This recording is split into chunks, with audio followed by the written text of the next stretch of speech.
Seja muito bem-vindo ao meu canal e hoje eu vou tentar fazer uma reflexão aqui com vocês sobre uma das questões mais impactantes, controversas, importantes e interessantes da humanidade, que é a seguinte questão: por que nós sofremos? E o objetivo do vídeo de hoje é simplesmente levantar alguns elementos para que a gente possa refletir sobre essa questão e talvez, você possa utilizar esses elementos para trabalhar alguma questão que você esteja passando no momento, alguma dificuldade psicológica, alguma crise existencial. Então vamos lá, o primeiro elemento dessa reflexão é entender o seguinte: a vida, quer você queira, quer você não queira, ela implica em sofrimento. Tanto que Buda, o criador do budismo, uma das primeiras questões que surgiu na experiência dele foi essa: por que as pessoas morrem? Por que as pessoas adoecem? Por que as pessoas envelhecem? Por que elas sofrem? Qual que é a origem do sofrimento humano? Essa foi uma das principais questões que mobilizou o Siddhartha Gautama. Mas agora trazendo isso para a nossa vida mais terra a terra, do dia a dia e abordando a partir de uma perspectiva mais psicológica, o que a gente pode pensar em relação ao sofrimento? O sofrimento, ele é inevitável, sim, mais cedo ou mais tarde, eventualmente todos nós vamos sofrer. O mundo, aliás, é especialista em pisotear a nossa autoestima e nos fazer sofrer. A gente sofre de todas as formas possíveis. Freud, por exemplo, falava que existem 3 fontes do sofrimento: o corpo humano, com as suas dores e doenças; o mundo, com as suas imprevisibilidades e contingências, por exemplo, um clima muito frio, um clima muito quente, um terremoto, um tsunami; e as relações humanas. Aliás, para o Freud, essa terceira fonte do sofrimento, as relações humanas, era a mais problemática, a que mais gera sofrimento. Isso porque nós somos seres sociais, nós nos relacionamos diariamente com várias pessoas. Então a possibilidade da gente sofrer pelas relações é muito maior, dependendo da cidade onde a gente mora, da gente sofrer por um terremoto. Então as relações humanas é o principal ponto focal no que diz respeito ao estudo do sofrimento humano. Então o fato é que nós sofremos, eventualmente isso acontece com todo mundo. Agora a grande questão é como que nós vamos lidar com o sofrimento. O que eu gostaria de trazer aqui nessa reflexão é o seguinte: nós temos uma habilidade meio que autossabotadora de criar sofrimento em cima de sofrimento. Então nós somos especialistas em envolver um sofrimento inevitável com várias outras camadas de sofrimentos evitáveis. Por exemplo, vamos supor que a pessoa está fazendo uma trilha dela, torce o pé.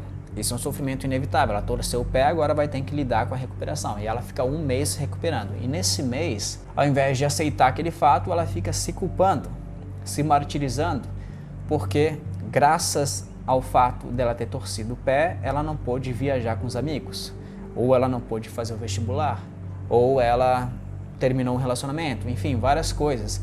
Aí ela fica naquela, entre aspas, masturbação mental, simplesmente colocando novas camadas de sofrimento em cima de um sofrimento inevitável. Nós, seres humanos, somos especialistas em fazer isso. Tanto que muitas vezes acontece da pessoa criar uma bola de neve tão grande em cima desse sofrimento inicial que ela simplesmente não sabe mais da onde vem o sofrimento dela. Aí ela vai parar muitas vezes num psiquiatra ou num psicólogo sem saber da onde vem o sofrimento dela, por que ela sofre, por que ela sente uma angústia muito grande, por que ela se entristece durante o dia, por que ela está desmotivada.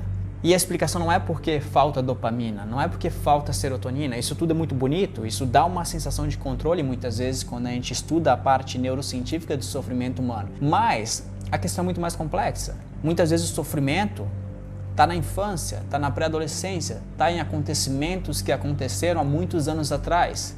Aquele acontecimento gerou sofrimento, gerou uma dor emocional e a pessoa foi construindo em volta daquilo uma bola de neve, até chegar ao momento presente onde ela não sabe mais as causas de seu sofrimento. E muitas vezes o trabalho da terapia é justamente rebobinar essa fita, tirar esses vários nós desse emaranhado afetivo de crenças, experiências, memórias, desejos não satisfeitos, expectativas não supridas, para que a gente possa identificar as causas do sofrimento daquela pessoa.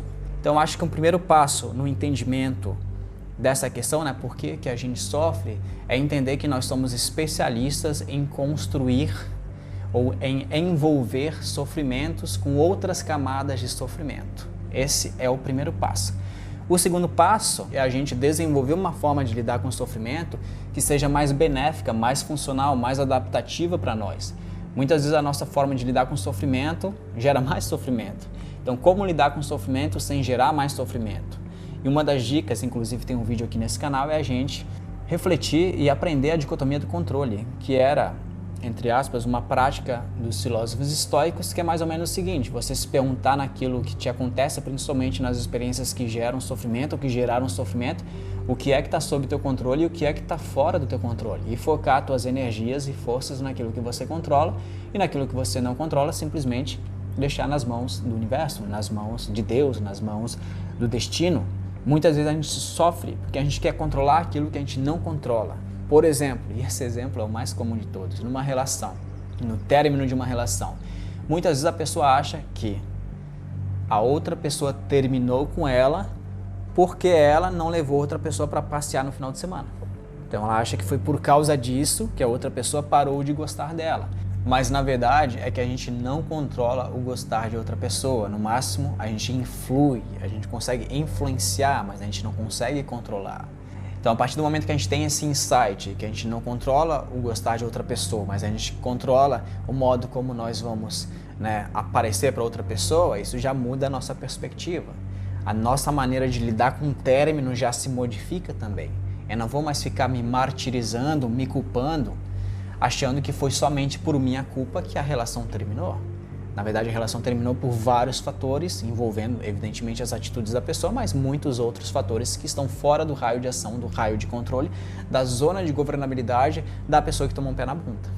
Então, esse é outro elemento, entender que há coisas que a gente não controla e coisas que a gente controla. Se a gente focar nas coisas que a gente controla, nós teremos, mais autossuficiência. Se a gente focar nas coisas que a gente não controla, a gente vai simplesmente sofrer desnecessariamente. E por fim, o outro aspecto que eu gostaria de trazer aqui para vocês nessa reflexão é o seguinte: muitas vezes o sofrimento nos deixa mais fortes. Inclusive tem uma frase do Nietzsche que diz o seguinte: o que não me mata me deixa mais forte.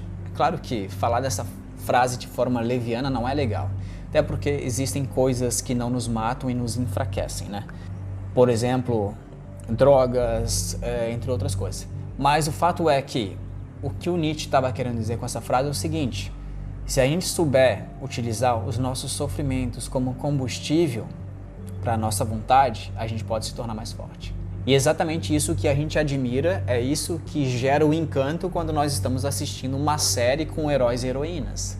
Imagina uma série sem inimigos, uma série de heróis e heroínas sem inimigos, sem dificuldades, sem adversidades, sem obstáculos. Seria muito boring, muito chato, muito entediante. Então nós adoramos ver a pessoa, entre aspas, passar por experiências de sofrimento, porque aquilo a torna mais forte no final das contas. Aquilo a enobrece. Então, se a gente adquirir o hábito, sei que não é fácil, mas é possível, de olhar para os nossos sofrimentos como algo que pode nos fortalecer, como algo que pode nos enobrecer, nós estaremos caminhando para um modo de lidar com o sofrimento que seja mais funcional, mais adaptativo, mais, entre aspas, positivo para a nossa vida. Saindo, muitas vezes, de uma perspectiva que considera o sofrimento como a pior coisa do mundo e que leva a pessoa para uma atmosfera afetiva de desesperança e muitas vezes de depressão. Então, só recapitulando, nós vimos aqui nessa breve reflexão que o sofrimento ele é inevitável, eventualmente a gente sofre. Número 2, nós tendemos a adicionar camadas de sofrimento em experiências de sofrimento inevitáveis. Número 3, quando a gente foca naquilo que a gente controla, a gente tende a lidar com o sofrimento de uma forma mais saudável.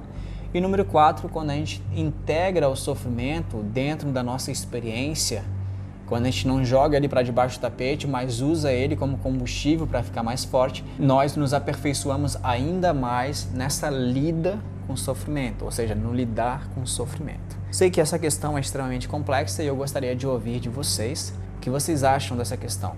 Por que a gente sofre, quais são as causas do sofrimento, o que é o sofrimento para vocês. Fiquem à vontade para colocar aqui nos comentários e vamos ver se a gente consegue estabelecer aqui um diálogo, uma interação que seja construtiva para todos nós. Tá certo? Se você ainda não é inscrito neste canal, se inscreva nele, deixe o seu like aqui nesse vídeo, porque é muito importante para a gente continuar aí esse trabalho, tá certo? Obrigado por ter assistido esse vídeo e até breve.